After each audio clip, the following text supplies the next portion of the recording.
Good morning, Standard 8.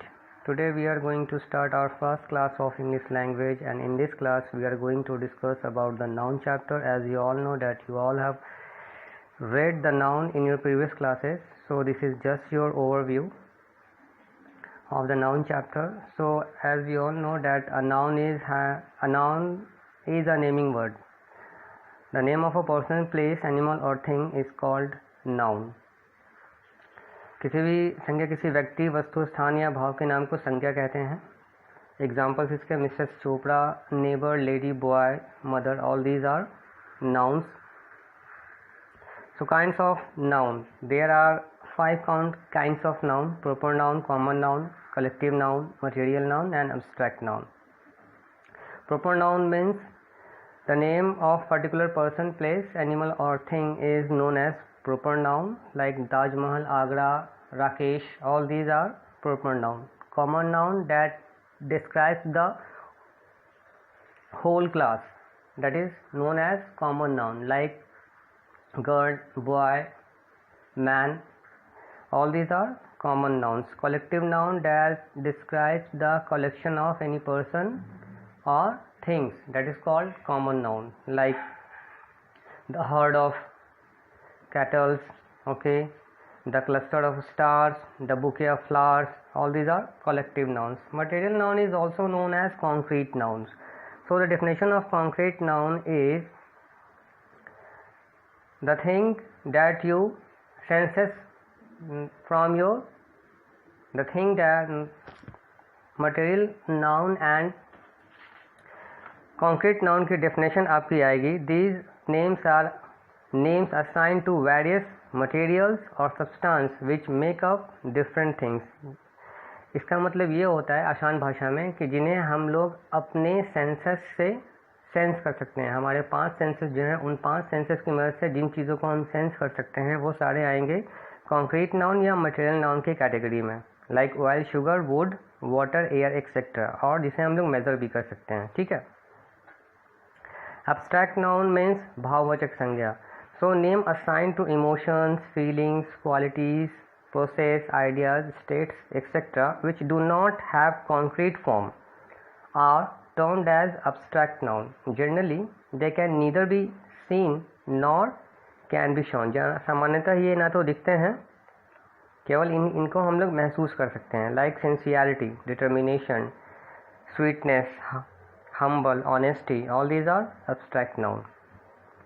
फिर noun को number wise अगर कैटेगराइज करें तो ये 2 नंबरों में जाएगा, 2 कैटेगरीज में जाएगा. पहला होगा काउंटेबल नाउन, दूसरा होगा uncountable noun. In countable noun we have 2 categories, singular and plural.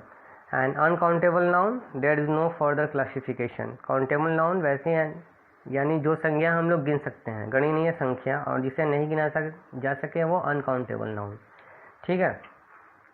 फिर नाउन को डिफाइन किया गया है जेंडर के बेसिस पे. तो जेंडर के बेसिस पे नाउन का क्लासिफिकेशन 4 टाइप्स में होगा: मैस्कुलिन, फेमिनिन, कॉमन और न्यूटर. मैस्कुलिन पुल्लिंग, फेमिनिन स्त्रीलिंग, कॉमन और न्यूटर. कॉमन जेंडर में आ जाएंगे आपके वैसे नाउन्स जिनको बोलने से उसके मैस्कुलिन और फेमिनिन यानी उसके जेंडर का पता नहीं चलता है. लाइक अगर मैं टीचर कहता हूँ तो टीचर शब्द कहने से ये हमें पता नहीं चलता है कि whether teacher is a male और a female.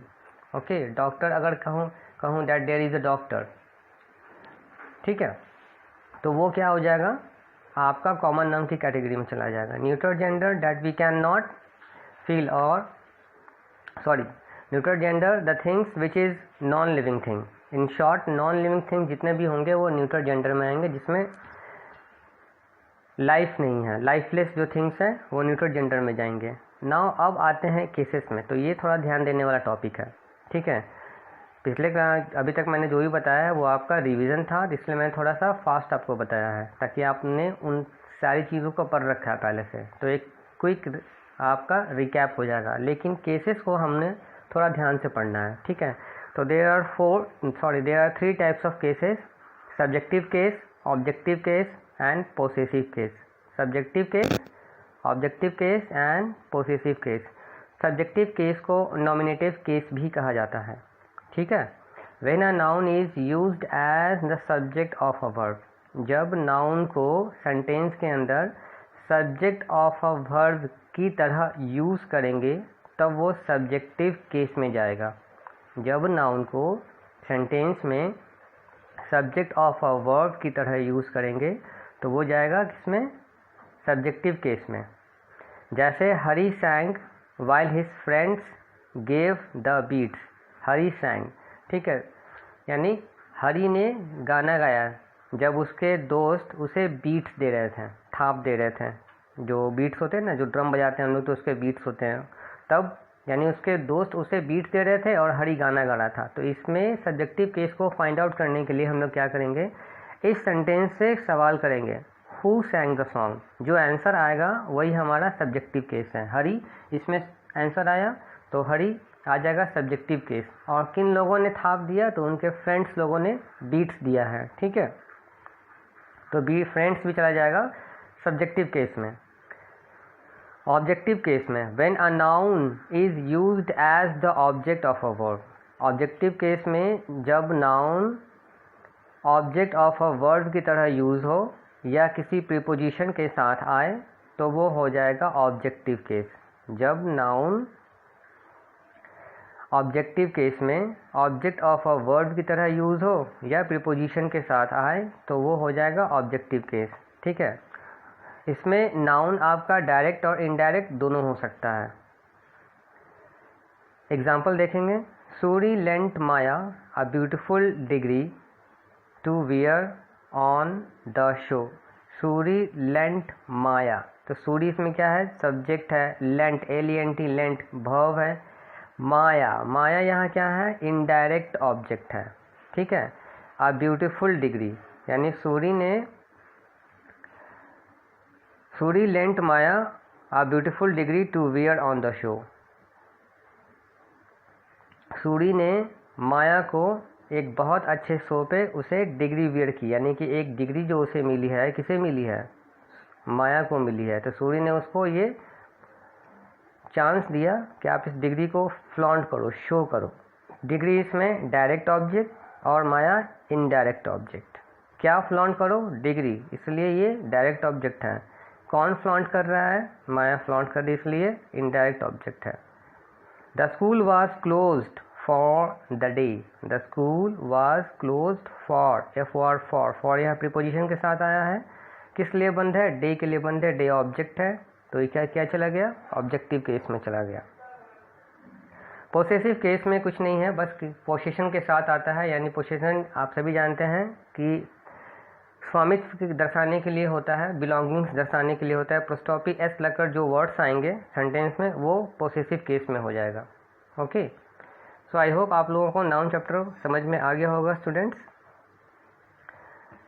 Now about the homework, you have to solve C1, C2 and C3। Okay, मैंने आप लोगों को ये सारे टेक्स्ट PDF फॉर्मेट में अवेलेबल करवा दिए हैं, आप लोग इसको बना लेंगे, नेक्स्ट क्लास में आपको इसका सॉल्यूशन मिल जाएगा। Okay, that's all for today students, have a nice day.